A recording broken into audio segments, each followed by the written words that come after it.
Mary Ludwig was born in Trenton, New Jersey to Maria Margaretha Ludwig and John George Ludwig. She lived on her parents' farm until she got married. Molly got her nickname by carrying pitchers of cold water to soldiers to drink and to pour over their cannons to cool them down. She helped give the soldiers break by loading the cannons while they rested.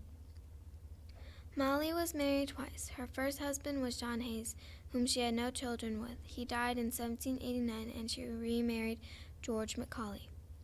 While in the act of going to a cannon, she was shot by the enemy. It passed directly between her legs without doing any damage other than carrying away the lower part of her petticoat. At the Battle of Monmouth, Molly Pitcher witnessed her first husband, John Hayes, collapse at his cannon. Unable to continue with the fight, she immediately dropped her water pitcher and took his place at the cannon.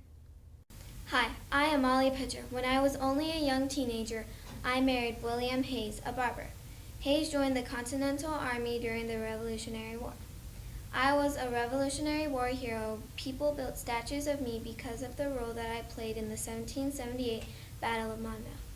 After my husband collapsed from the 100-degree heat or from being wounded, I bravely took over as the gunner and continued to fire the cannon myself throughout the scorching day. On that day, a British cannonball flew between my legs and tore my skirt, to which I responded, "Well, that could have been worse." After William Hayes' death, I married a Revolutionary War veteran, John Macaulay. Deborah Sampson was born on December 17, 1760 in Philadelphia. When Deborah was a child, her parents were unable to care for her siblings. She was sent to live with a stranger named Benjamin Thomas when she was 8 until she was 10. When she was a teenager, she wanted to join the army, but was unable because women were not allowed to join the army. Deborah dressed as a man under the name of Robert Shultliff. Deborah was injured 3 times. The first 2 times, they didn't notice she was a woman. The third time, the doctor found out she was a female. After the army, Deborah met a man named Benjamin, married him, and they had 3 children together. Deborah died at the age of 66 on April 29, 1827. Hello, I am Deborah Sampson. You may know me for serving in the army or disguising myself to join in war. My father abandoned my family and I. My mother couldn't afford for us kids, so she sent the 4 oldest away. I was one of the 4 oldest. I was never interested in the sewing, cooking, and cleaning. I wanted to fight in war like the boys. I told people my name was Robert Shurtleff and that I was 17. I am a woman who is in many battles with other men, and I'd love to go on searches. Betsy Ross was born on January 1st, 1752 in Philadelphia, Pennsylvania. Her full name was Elizabeth Phoebe Griscom. She was the 8th of the 17 children, and she was raised by her mother and father. Some of her brothers and sisters died as infants. She was taught to sew at a young age by her Aunt Sarah Griscom. Betsy Ross had a difficult life. She was married 3 times and lost all 3 of her husbands. 2 were killed during the Revolutionary War. When her 3rd husband died of illness, Betsy was left to run the tailor shop by herself. She had 7 kids, and all of them were girls. She raised them all on her own when her husbands died. Betsy wasn't always believed to be the woman who sewed the first American flag. George Washington decided he wanted a flag to represent himself and the colonies. He knew that Betsy was an excellent seamstress and asked her to make a flag. She made him a flag that looked similar to our flag today. Betsy Ross died January 30th, 1836. She died of natural causes when she was 53. Oh, hello. My name is Betsy Ross. Some of you may know me, some of you may not.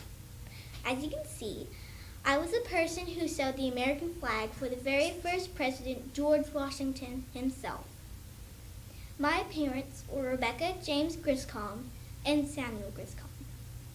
My family were Quakers. We didn't believe in religions that other people did. I was taught to sew by my Aunt Sarah Griscom. Then, when I was older, I was apprenticed for an upholster named William Webster. After that, I fell in love to John Claypool, Joseph Ashburn, and John Ross. But they all died. I had to move on. So one day, George Washington came and said he wanted a flag to represent the colonies and gave me a sketch design, and I sewed it. It took me a long time because the design always changed, but we finally made a decision to go with the design that we have today. Whew, that was a lot to talk about. Well, I hope you've had a great lesson about me. God bless America. This is the amazing story of the legend Nancy Hart. Nancy was born in Orange County, North Carolina, 1735. She may sound beautiful, but she was a feisty woman with a scarred face. Nancy had a wonderful family with an amazing husband. She would dress as a British soldier and get info. She was an amazing spy, and nobody ever found out her identity. She was incredibly strong and amazing at war. As the true legend goes, 6 British soldiers came to her home and demanded her to cook for them. The British soldiers asked Nancy if she had seen a soldier, so Nancy lied that she hadn't seen any. Since Nancy is so clever, she had a plan. Nancy took their guns while they were drunk with her corn liquor and told them not to move or she would shoot. And one thought she was lying, so she shot him. She shot and killed another, and she hung the rest. Nancy died in 1830. Hello, my name is Nancy Morgan Hart. You may know me as War Woman, my common name. I am one of the most marvelous spies you will ever meet. I even remember once I blinded a Tory that was spying on me. I blinded him with some of my homemade soap. You may not know me for that adventure, but I bet if you do know me, you know me for this little surprise. One afternoon, 6 Tories barged into my house and demanded me to cook for them. At first, I refused, but then they threatened to hurt my dear 8 children. That's when I cooked for them, but boy, oh boy, was I angry. So I had a little trick up my sleeve. While they were eating, I took their guns and told them not to move or I would shoot. Apparently, one little dummy thought I was kidding, so I shot and killed him. I also shot and killed another because, man, was he ugly. I held the rest at gunpoint until my husband, Benjamin, came home. He wanted me to shoot them, but I thought that was too good for them. Instead, I hung them not too far from my home. That's one thing I will never forget. Just to let you know, if you were wondering, I'd at the age, 105. Well, that's all I have for you now. It was nice seeing you. Abigail Adams was born in Weymouth, Massachusetts. She was born on November 11, 1744. Her parents were William Smith and Elizabeth Quincy Smith. She married John Adams, and they had a son which he became president, and his name was John Quincy Adams, and she had daughters. In the battle, our army had no bullets, so with the help of her children, she got all the silver in her house and made bullets for the army. The army was so thankful they tried to do their best in the war. After the war, Abigail put her time into women's rights. She made quotes about women's rights. Also, Abigail said if they didn't get treated as men, they would make a rebellion. Abigail Adams died on October 28, 1808. Hello, my name is Abigail Adams, and these are some important things about me. I married John Adams, who was the President of the United States of America in 1764. I also had many children, but one of them was John Quincy Adams. Many people call me Miss President because I was First Lady. In the war, when the army had no bullets, with the help of all my children, we got all the silver in the house and made silver bullets for the army.